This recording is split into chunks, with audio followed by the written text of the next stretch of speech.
Mübarek Ramazan ayının 10. günü Hazreti Hatice annemizin vefat günüdür. İslam'ın fedakar kadını Hazreti Peygamberimizin gerçekten fedakar eşini, müminlerin annesini rahmetle, selatu selamla yad ediyoruz. Allah bize Hazreti Hatice'nin, onun kocası Peygamberimizin ve onun evlatları Hazreti Fatıma'nın ve onun evlatlarının şefaatiyle beraber kılsın. İlk imanını izhar eden Müslüman kadındır. Peygamberimize her açıdan yaver olmuş, yardımcı olmuş. En önemli hususu ki Hazreti Hatice'nin hayatında geçmektedir. Hazreti Hatice ticaret sahibi, varlık sahibi bir kadınıydı. Asrının tanınmış önemli şahsiyetlerinden ve çehrelerinden birisidir. Bütün servetini İslam uğrunda feda etmiştir. Hazreti Peygamberimize feda etmiştir.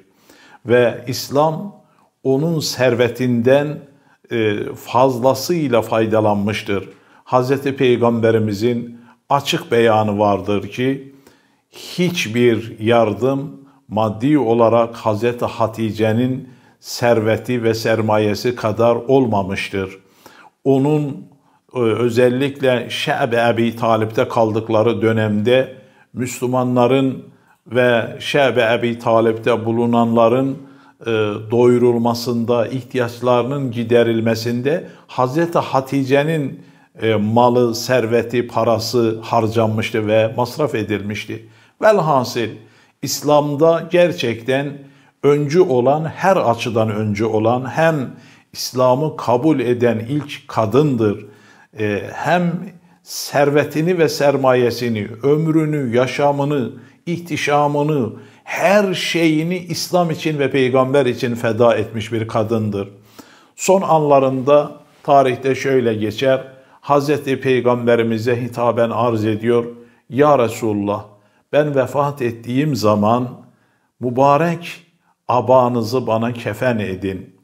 Ve yani kabirden çekindiğini, mahşeri veya kabir dehşetinin bir anlamda korkusunu yansıtan cümleler diyor. Özellikle vahyin indiği zaman üzerinizdeki olan o abayı, cübbeyi bana kefen edin. Peygamberimiz bunu kabul ediyor. Ve şöyle geçmektedir, ihtizar halidir, son anlarıdır. Hazreti Fatıma annemiz daha küçük yaşlarda, 5-6 yaşlarındadır. Peygamberimiz kızını amcasına bırakıyor ve buyuruyor ki, Hatice'nin son anlarıdır. Fatıma'nın annesinin vefatını görmesini istemedim. O son anlarını görmesini istemedim. Eve dönüyor ve Hatice annemiz Peygamberimize isteklerini, vasiyetlerini dillendiriyor. Birinci olarak ona kefen etmesini, kendi abasını ona vermesini. Yani düşünmemiz lazım. Mekke'nin bütün yoksullarının, yetimlerinin sığınağı olan, onları barındıran ve bölgesinde cömertliğiyle bilinen büyük bir sermayenin, paranın sahibi olan bir kadın, ölüm anında bir kefen parası kalmamış.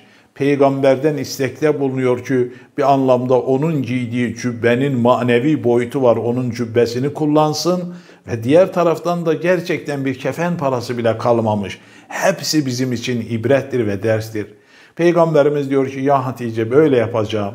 Sonunda bu cümleden sonra Hatice annemiz ağlamaya başlıyor. Peygamberimiz arz ediyor, niye ağlıyorsun, niçin ağlıyorsun? Rabbimin benden razı olup olmadığını bilmiyorum, bundan dolayı ağlıyorum. Bu esnada Peygamberimiz buyuruyor, Cebrail Emin bana indi ve Yüce Allah'ın selamını getirmişti. Ve Cebrail şöyle diyordu, Allah Hatice'ye selamını göndermiş ve ondan razı olduğunu beyan etmiştir. Ve böylece dünyasını ilahi rıza ile tamamlamıştır ve içimizden ayrılmıştır. Hazreti Peygamberimiz gözyaşları içerisinde bu vefalı, zahmetkeş eşini kefen ederken önce kendi cübbesini ona kefen ediyor. Sonra Cebrail'in cennetten getirdiği bir parçayla Hazreti Hatice annemizi kefenliyor ve bu şekilde mezara koymuş oluyor.